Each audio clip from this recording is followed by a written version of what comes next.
नमस्कार बच्चों। आज हम महाकवि सूर्यकांत त्रिपाठी निराला जी के विषय में पढ़ेंगे और उनकी कविताओं का अर्थ समझेंगे। हिंदी साहित्य जगत में सूर्यकांत त्रिपाठी निराला जी का अद्वितीय स्थान है। इन्हें महाकवि की उपाधि प्रदान की गई। इनका पूरा नाम सूर्यकांत त्रिपाठी निराला है।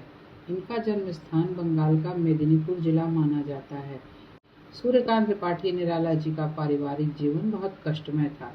इन्हें भाषाओं में बांग्ला, अंग्रेजी, संस्कृत और हिंदी भाषा पर पूर्ण अधिकार था, अर्थात इन सभी भाषाओं में वह निपुण थे। अपनी पुत्री के निधन के बाद सन 1916 में इन्होंने अपनी कविता जूही की कली की रचना की।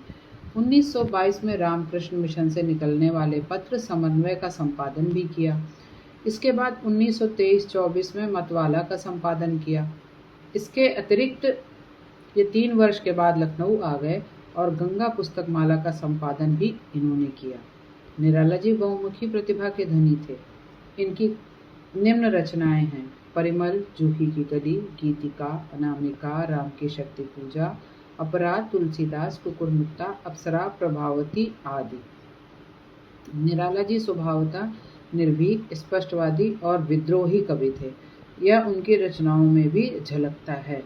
15 अक्टूबर 1961 को इनका देहावसान हो गया। भिक्षुक कविता में निराला जी कहते हैं, एक भिखारी के बारे में वर्णन करते हैं। उनका कहते हैं, वह आता दो टूक कलेजे के, करता पछताता पथ पर आता। वह भिखारी कलेजे के 2 टुकड़े करते हुए और अपने आप पर पछताते हुए रास्ते पर आ रहा है। अर्थात उस भिखारी को देखकर हम लोगों के कलेजे फट जाते हैं पीड़ा से, और वह खुद भी पछताता हुआ रास्ते पर चलता है। पेट पीठ दोनों मिलकर हैं एक, चल रहा लकुटिया टेक।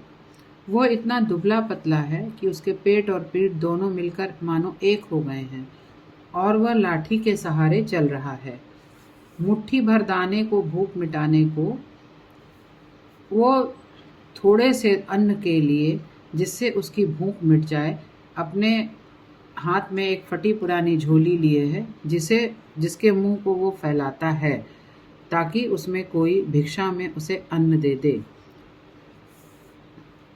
2 टूक कलेजे के, करता पछताता आता। हम लोगों के हृदय को पीड़ा देते हुए और वह स्वयं भी पछताते हुए पथ पर आ रहा है।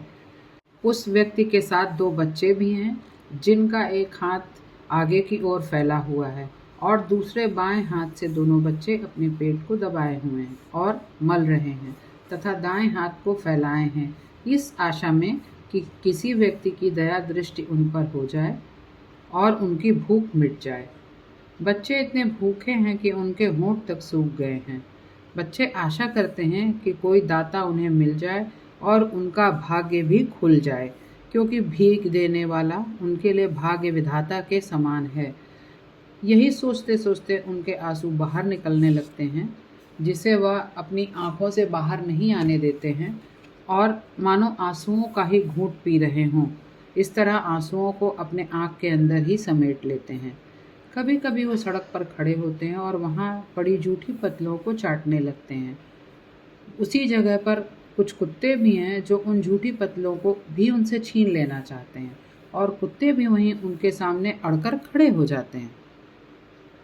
इन सारी चेष्टाओं को देखकर कवि का हृदय दुख से भर गया है, और कवि कहते हैं कि रुको, मेरे हृदय में तुम्हारे लिए प्रेम और करुणा है। मैं तुम्हारी भूख को शांत करूंगा, किंतु क्या तुम अभिमन्यु जैसे बन पाओगे? यहाँ कवि का तात्पर्य यह है कि क्या तुम अभिमन्यु की तरह अपने दुख से लड़कर सुख की ओर बढ़ पाओगे? लेखक कहते हैं कि मैं तुम्हारे सारे दुखों को अपने हृदय में रख लूँगा। तुमको संघर्ष के मार्ग पर आगे बढ़कर दुर्भाग्य को सौभाग्य में बदलने का प्रयत्न करना चाहिए।